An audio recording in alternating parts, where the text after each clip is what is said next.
அனைவருக்கும் மகிழ் வணக்கம். Welcome to adore 24 Tamil. நான் கிஷோர் ஜிஎஸ் ஃபேகல்டி. ஷாக் மேலே ஷாக்கு கொடுக்குற ஆர்ஆர்பி அப்படின்னு நமக்கு சொல்லிடலாம் போல். ஸோ ஆல்ரெடி கொஞ்சம் எதிர்பார்த்தது தான் என்டிபிசி எக்ஸாம் டேட் சீக்கிரமாக விட்டுருவாங்க அப்படின்னு.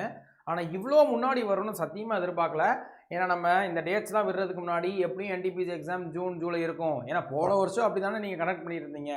போன வருஷம் வைக்க வேண்டிய எக்ஸாம்ஸை நீங்கள் இப்போ தானே வச்சுக்கிட்டு இருக்கீங்க. அப்போ அதுக்கு ஏற்ற மாதிரி கொஞ்சம் டிலேவாக தான் இருக்கும்னு அவங்கள நம்பினது இப்போ வந்துட்டு பாலா போச்சு அப்படின்னு நம்ம சொல்லலாம். ஸோ அப்படியே பார்த்தாலும் ஒரு ஏப்ரல் மாதத்தில் இருக்கலான்னு ரொம்ப வந்துட்டு யோசிச்சுட்டு இருந்தோம். இந்த என்டிபிசி கிராஜுவேட்டும் சரி, இப்போ அண்டர் கிராஜுவேட் வந்துட்டு 100% ஏப்ரல் மாதம் இருக்குன்னு சொல்ல முடியும் போல். ஏன்னா கிராஜுவேட் லெவலோடைய எக்ஸாம் டேட் விட்டுட்டாங்க. நேற்றே நமக்கு நியூஸ் கேள்விப்பட்டிருந்துருப்பீங்க. சார் வந்துட்டு அருண்ராஜ் சார் ஷார்ட்ஸும் செஷனும் போயிருந்திருப்பாங்க. ஸோ வர்ற மார்ச் 16ஆம் தேதியிலிருந்து மார்ச் 27ஆம் தேதி வரைக்கும் என்டிபிசி கிராஜுவேட் லெவலுடைய CBT 1 first stage exam conduct பண்ண போகிறதா அஃபிஷியல் இன்ஃபர்மேஷன் வந்துருச்சு. ஸோ அப்போ எண்ணி பார்த்தீங்கன்னா இன்னும் ஒரு மாதம் தான். ஸோ இப்போ இன்றைக்கி February 14. ஐயோ, இந்த மாதத்தில் வேறு 2-3 நாள் கிடையாது. 28ஓட முடிஞ்சு போகுது. 30ஆம் தேதி கூட இல்லை. ஸோ கரெக்டாக ஒரு 30 நாள் கிட்ட தான் வரும். சொல்லப்போனால் அதை விட கம்மியாக தான் இருக்கும்.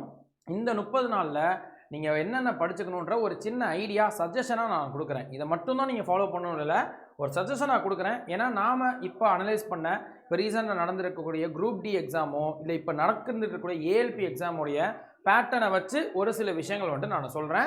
அதை வந்துட்டு நீங்கள் செக் பண்ணி பாருங்கள். அண்ட் இதே மாதிரி இன்ஃபர்மேஷன்ஸ்க்கு நம்ம சேனலை வந்துட்டு ஃபாலோ பண்ணிக்கோங்க. பேங்க், SSC அண்ட் ரயில்வே சேனலில் சென்ட்ரல் கவர்மெண்ட் ரிலேட்டான எல்லா இன்ஃபர்மேஷன்ஸ் இருக்கும், யூஸ்ஃபுல்லான வீடியோஸ் இருக்கும்.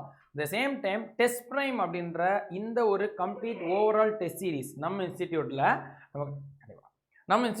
இந்த ஒரு டெஸ்ட் சீரிஸை நீங்கள் ஜாயின் பண்ணிக்கிட்டிங்கன்னா போதும். உங்களால் NTPCயாக இருக்கட்டும், SSCயாக இருக்கட்டும், அதாவது ரயில்வேசி, SSC, TNPC மொத்த நம்ம அடார் 24/7 எல்லா டெஸ்ட் சீரிஸையும் ஆக்சஸ் பண்ண முடியும். ஆனால் அது போக இதில் இன்னொரு அட்வான்டேஜ் என்னென்னா, இது 1 இயர் ஆக்சஸ் இப்போதைக்கு கொடுத்துருப்பாங்க. பட் இதில் நீங்கள் இந்த டைம் பீரியடில் நீங்கள் ஏதாவது ஒரு எக்ஸாம் இந்த கோர்ஸ் ஜாயின் பண்ணி டெஸ்ட் சீரிஸ் ஜாயின் பண்ணி ஏதாவது எக்ஸாம் கிளியர் பண்ணி நீங்கள் போஸ்டிங் வாங்கிட்டீங்கன்னா இந்த கோர்ஸோட ஃபீஸ் வந்துட்டு 300 ரூபா கிட்ட வரும். பட் நீங்கள் போஸ்டிங் வாங்கிட்டீங்க, அதுக்கு இந்த டெஸ்ட் சீரிஸ் எனக்கு கொஞ்சம் ஹெல்ப்ஃபுல்லாக இருந்துச்சுன்னு நம்பி நம்மகிட்ட வந்து சொன்னீங்கன்னா உங்களுக்கு 500% ரீஃபண்ட் தருவாங்க. அதாவது 300 ரூபாய்க்கு கோர்ஸ் ஜாயின் பண்ணிக்கலாம். ஆனால் நீங்கள் கிளியர் பண்ணிவிட்டு மறுபடியும் அதே ஆர்டர் ஐடி நீங்கள் வந்துட்டு ஜாயின் பண்ண அந்த டீட்டெயில்ஸ் கொடுத்தீங்கன்னா கிட்டத்தட்ட 1500 ரூபா உங்களுக்கு மறுபடியும் கிடைக்கிற மாதிரி இருக்கும். ஸோ இது ஒரு ஸ்காலர்ஷிப் மாதிரியும் இதை நீங்கள் யூஸ் பண்ணிக்கலாம். ஸோ இந்த டெஸ்ட் ப்ரைம் செக் பண்ணி பாருங்கள். இப்போதைக்கு டெஸ்ட் போடுறதுக்கு பெட்டராக இருக்கும். அண்ட் இந்த டெஸ்ட் ப்ரைமை நீங்கள் ஆஃபரோட ஜாயின் பண்ணிக்கணும் அப்படின்னா Y890 அந்த கோடை யூஸ் பண்ணும்போது மேக்ஸிமம் பெனிஃபிட்ஸ் இருக்கும். ஸோ அப்போ வேறு ஏதாவது லிங்க் வேணும் சார், எப்படி ஜாயின் பண்ணுறது, வேறு கிளாரிஃபிகேஷன் இருக்குன்னா kishore.mohankumar.com இல்லை கேட்டுட்டும் ஜாயின் பண்ணிக்கலாம். நான் கமெண்ட் செக்ஷன்லையுமே இந்த டெஸ்ட் ப்ரைமுடைய லிங்க் வந்துட்டு நான் போஸ்ட் பண்ணுறேன். செக் பண்ணி பாருங்கள். 300 ரூபாய்க்கும் கம்மியாக ஒரு வருஷத்துக்கு எல்லா டெஸ்ட் சீரிஸையும் ஆக்சஸ் பண்ணிக்கலாம். சரி, இப்போ இந்த கண்டென்ட்டுக்கு வந்தோன்னா இந்த ஒரு மாதத்தில் இந்த ஒரு 30 நாளில் நம்ம NTPCயோடைய எக்ஸாமுக்கு தேவைப்படுற சப்ஜெக்டில் எதை ரொம்ப ஃபோக்கஸ் பண்ணணும், கான்சன்ட்ரேட் பண்ணணும். ஃபஸ்ட்டு ஓவரால் எக்ஸாம் பேட்டர்ன் நமக்கு தெரியும் இல்லையா. NTPCயில் 3 subject most important. Reasoning, maths, அது ஆப்டிடியூட் மேக்ஸ்ன்னு சொல்லலாம். அதே current affairs and general awareness அப்படின்ற இந்த ஒரு 3 சப்ஜெக்ட். அப்போ இந்த 3 சப்ஜெக்டில் வெயிட்டேஜ் அதிகமாக இருக்கக்கூடியது என்னமோ general awareness and current affairs தான். 40 கொஷின் அப்படின்னு நமக்கு சொல்லியிருக்காங்க. 40 கொஷின் 40 மார்க்கு வெயிட்டேஜ் அதிகம்ன்றது இது. ஆனால் நல்ல ஸ்கோரிங் சப்ஜெக்ட்டு, என்னால் கரெக்டாக இந்த டாப்பிக்கை படித்தா என்னால் இதை ஆன்சர் பண்ண முடியும்னு சொல்லி அடிக்கிற மாதிரியான சப்ஜெக்ட்ஸ்னால் அது ரீசனிங் தான் ஃபஸ்ட்டு சாய்ஸு. அதுக்கு அடுத்தபடியாக மேக்ஸ்ன்னு சொல்லலாம். ஸோ இது ரெண்டும் ப்ராக்டிஸ் மூலியமாக கண்டிப்பாக இந்த டாபிக் கேட்டுட்டாங்க. இப்போ சீட்டிங் அரேஞ்ச்மெண்ட்டுன்ற ஒரு டாபிக் இருக்குது ரீசனிங்லனா, கண்டிப்பாக அதில் இருக்கக்கூடிய எல்லா வகையிலையும் நீங்கள் ப்ராப்ளம்ஸை சால்வ் பண்ணி வச்சுருந்தாலே இதில் கேட்டாங்கன்னா அழகாக நீங்கள் ஆன்சர் பண்ணிட முடியும். அதே மாதிரி இப்போ பசில்ஸ்ன்னு கேட்குறாங்க, இல்லை ரேஷியோ அண்ட் ப்ரொபோர்ஷன் கேட்குறாங்க. இந்த மாதிரி நீங்கள் எந்த டாபிக் நீங்கள் பேசிக்ஸாக நீங்கள் படிச்சிருந்தீங்கனாலே அதுலேருந்து கண்டிப்பாக கொஷின்ஸ் வந்துகிட்டே இருக்கும். அதை வந்துட்டு நம்ம வந்துட்டு அட்டன் பண்ணிடணும். ஆனால் இந்த சப்ஜெக்ட் இருக்குது பார்த்தீங்களா, நான் தான் ஜென்ரல் அவேர்னஸ் ஹேண்டில் பண்ணுறேன். ஆனால் நானே சொல்கிறேன், ரொம்பவே வாஸ்டான சிலபஸ். நமக்கே தெரியும் ஜென்ரல் அவேர்னஸ் அப்படின்ற இந்த ஒரு செக்ஷனில் மட்டும் ஹிஸ்ட்ரி, ஜியாகிரஃபி, பாலிட்டி, எக்கனாமிக்ஸு, சயின்ஸில் physics, chemistry, biology, computer science, இந்த மாதிரி கிட்டத்தட்ட 8 சப்ஜெக்ட். இந்த ஒரு வாரத்துக்குள்ளே 8 சப்ஜெக்ட் வருது. ஹிஸ்ட்ரியிலேயே நமக்கு அவ்வளோ படிக்க வேண்டியது இருக்கும், ஜியாகிரஃபியில் அவ்வளோ படிக்க வேண்டியது இருக்கும். இதெல்லாம் போக இப்போது ரீசன்ட் ட்ரெண்டில் பார்த்தீங்கன்னா ரயில்வேஸ்லேயும் சரி, அதர் எக்ஸாம்ஸ்லையும் சரி, கரண்ட் அஃபேர்ஸ்க்கு இம்பார்ட்டன்ஸ் அதிகமாக கொடுக்க ஆரம்பிச்சிட்டாங்க. ஸோ கரண்ட் அஃபேர்ஸ்க்கு தான் அதிகமான அந்த வெயிட்டேஜ் வந்து கொடுக்குற மாதிரி இருக்குது. அந்த கரண்ட் அஃபேர்ஸும் இதுக்குள்ளே சேர்ந்து தான் வரப்போகுது. பட் இது எல்லாத்தையும் சேர்த்து 40 கொஷின் அப்படின்னு சொல்லியிருக்காங்க. பட் இதில் எந்த கொஷின்ஸை வந்துட்டு பெட்டராக படிச்சுக்கலான்ற அந்த ஐடியாவுக்கு நம்ம ஃபஸ்ட்டு இந்த ரீசெண்டாக நடந்துட்டு இருக்கக்கூடிய RRB ட்ரெண்டை நம்ம தெரிஞ்சுக்கணும். ஸோ RRBயில் இப்போ ரீசெண்டாக நடந்து முடிஞ்ச குரூப் டி எக்ஸாம் போன வருஷத்துக்கு வந்த நோட்டிஃபிகேஷனுக்கு இப்போ நடந்து முடிஞ்சு இல்லையா, February 10 தான் லாஸ்ட் டேட். அந்த குரூப் டி எக்ஸாமுடைய பேட்டர்னை பொறுத்த வரைக்கும் நமக்கு இப்போ இந்த இடத்துல பார்த்தோம் இல்லையா, reasoning, general intelligence reasoning, aptitude இந்த மாதிரி பார்த்தோம் இல்லையா, அதே மாதிரி குரூப் டியில் ரீசனிங்லேருந்து நமக்கு 30 கொஸ்டின் அப்படின்னு நம்ம கொடுத்துருப்பாங்க. ஸோ அதே வந்துட்டு இது ஆப்டிடியூடில் வந்து 25 கொஸ்டின், இதில் பார்த்தோம் ஸோ சயின்ஸில் பார்த்தோம்னா 25 கொஸ்டின். இப்போ இதே தாண்டி ஜென்ரல் அவேர்னஸில் வந்து 20 கொஸ்டின் நம்ம கொடுத்துருப்பாங்க. இப்போ இந்த மூணுமே ஸோ ரீசனிங்க்கு 30 கொஸ்டின் அது வந்துட்டு ஓகே. அதே வந்துட்டு இதுக்கு பார்த்தோம் ஆப்டிடியூடுக்கு பார்த்தோம்னா 25, அதே வந்துட்டு சயின்ஸுக்கு 25ன்னு இதுக்குள்ளே இருக்கக்கூடிய கொஸ்டின்ஸ் எல்லாமே ஓரளவு அதில் இருக்க வெயிட்டேஜ் இதுக்கு முன்னாடி எப்படி பேட்டர்ன் ஃபாலோ பண்ணாங்களோ அது மாதிரி தான் கேட்டுருந்துருக்காங்க. ஆனால் இந்த 20 question general awareness and current அஃபேர்ஸ்ன்னு சொல்லியிருக்கூடிய இந்த 20 கொஸ்டின் வரக்கூடிய இந்த இடத்துல நமக்கு ஜென்ரல் அவேர்னஸ்னால் ஸ்டாட்டிக் பார்ட்டாக படிப்போம் இல்லையா, ஹிஸ்ட்ரி, ஜியாகிரஃபி, பாலிட்டி, எக்கனாமிக்ஸ்னு, அதுலேருந்து ஒரு கொஸ்டினுமே கிட்டத்தட்ட வரல, எல்லாமே கரண்ட் அஃபேர்ஸோட ஓரியன்ட் தான். ஸோ 20 கொஸ்டினில் மோர் தென் 15, சில ஷிஃப்ட்லாம் 20க்கு 20 கொஸ்டினும் கரண்ட் அஃபேர்ஸ் மட்டும் தான் கேட்ட மாதிரி இருக்குது சார், கரண்ட் அஃபேர்ஸ் தான் சார் அவ்வளோவா கேட்டு வச்சுருக்காங்கன்னு நம்ம பசங்க சொன்னாங்க. அப்போ இப்போ நடந்த குரூப் டியில் வந்துட்டு ஜிஎஸ்க்கு எந்த ஒரு இம்பார்ட்டன்ஸும் கொடுக்கல. ஜென்ரல் அவேர்னஸ்க்கு ஹிஸ்ட்ரி, ஜியாகிரஃபிலாம் படித்து நமக்கு கிட்டத்தட்ட வேஸ்ட்டுன்ற மாதிரி தான் இருக்குது. அப்படியே கேட்டாலும் ஒரு கொஸ்டின் 2 கொஸ்டின் கேட்டு வச்சுருக்கிறாங்க குரூப் டியில். அதுக்கு நம்ம படிக்காமே விட்டுறலாம். அட்லீஸ்ட் சிலபஸ் கம்மியாக இருந்துச்சுன்னா கூட நம்ம வந்துட்டு அதுக்கு கொஞ்சம் எஃபர்ட் போட்டு அந்த ஒரு கொஸ்டின் 2 கொஸ்டினை விடாமல் படிக்கணும் அப்படின்னு நம்ம படிக்கலாம். ஆனால் இவ்வளோ படித்து நமக்கு ஒரே ஒரு கொஸ்டின் தான் வரப்போகுதுன்னா ஸ்மார்ட் ஒர்க் நானே சொல்கிறேன், அதை விட்டுறது தான் பெட்டர். ஸோ இப்போ குரூப் டிக்கு இந்த மாதிரி வந்திருக்குது. அதே மாதிரி இப்போ ஏஎல்பிக்கு பார்த்தீங்கன்னா ஏஎல்பியோடைய அந்த பேட்டர்னில் இப்போ குரூப் டிலையாச்சு, குரூப் டியில் என்டிபிசிலையோ எந்தெந்த சப்ஜெக்ட்லேருந்து எவ்வளோ கொஸ்டின்ஸ் கேட்பாங்கன்னு தெளிவாக கொடுத்துட்டாங்க, நோட்டிஃபிகேஷன் அஃபிஷியலாக கொடுத்துட்டாங்க. ஆனால் ஏஎல்பியில் நமக்கு overall 75 question first CBT first ஸ்டேஜில், அதில் நமக்கு வேறு சப்ஜெக்ட், அதாவது நமக்கு maths, reasoning, science, general science, general awareness 4 சப்ஜெக்ட்லேருந்து கொஸ்டின்ஸ் வரும்னு தான் கொடுத்துருக்காங்களே தவிர்த்து எந்தெந்த சப்ஜெக்ட்லேருந்து எவ்வளோ கொஸ்டின்ஸ் வரும்னு அஃபிஷியல் நோட்டிஃபிகேஷனில் கொடுக்கல.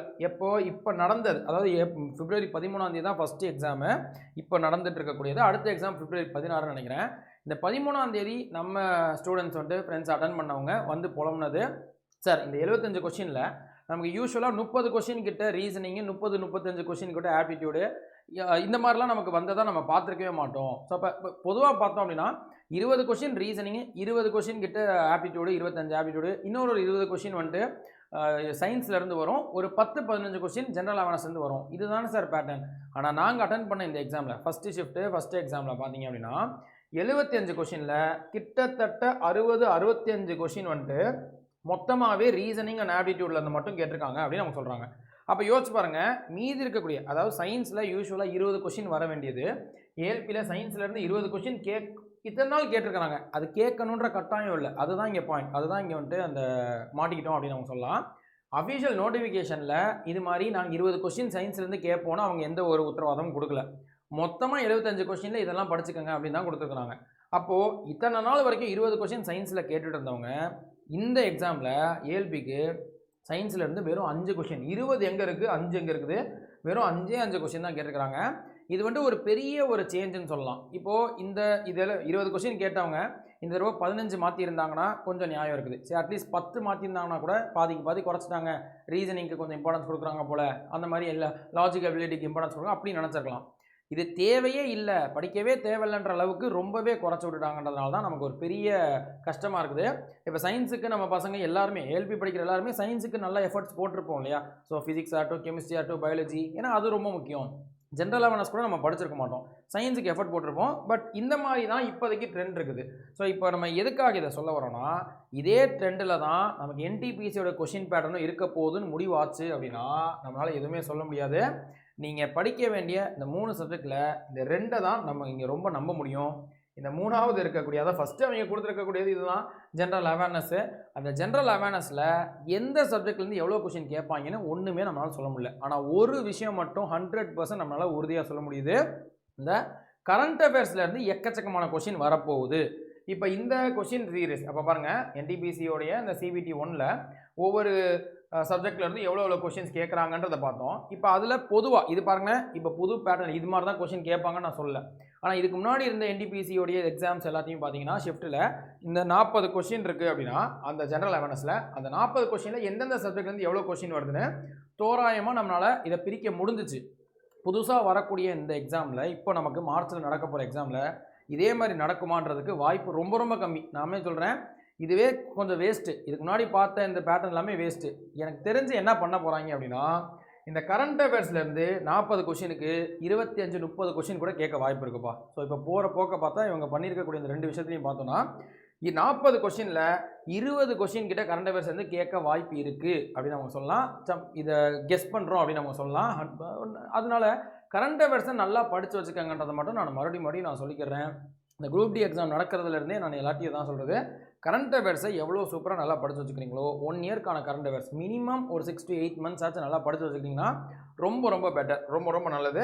கரண்ட் அஃபேர்ஸ்க்கு மோஸ்ட் இம்பார்ட்டன்ஸ் கொடுக்க போகிறாங்க. இதுக்கு அடுத்தபடியாக தான் இது இந்த ஸ்டாட்டிக் பார்ட்டில் வரக்கூடிய பாலிட்டி, எக்கனாமிக்ஸு, ஹிஸ்ட்ரி, ஜியாகிரஃபி இருக்குது, நமக்கு இம்பார்ட்டன்ஸ் கொடுக்கணும். ஸோ அப்போ இந்த 30 நாளில் இப்போ தான் நான் இந்த வீடியோக்கான கண்டென்ட்டுக்கே கரெக்டான கண்டென்ட்டுக்கே வரேன். ஏன்னா இதுக்கு முன்னாடி அதெல்லாம் புரிஞ்சுக்கிட்டா தான் நம்ம சொல்ல முடியும். ஸோ இப்போ இந்த 30 நாளில் நீங்கள் பண்ண வேண்டியது ரீசனிங்காக இருக்கட்டும், அதே ஆப்டிடியூடாக இருக்கட்டும், இதை வந்துட்டு எவ்வளோ ஃபிங்கர் டிப்ஸில் வச்சுக்க முடியுமோ, எவ்வளோ தரவு பண்ண முடியுமோ.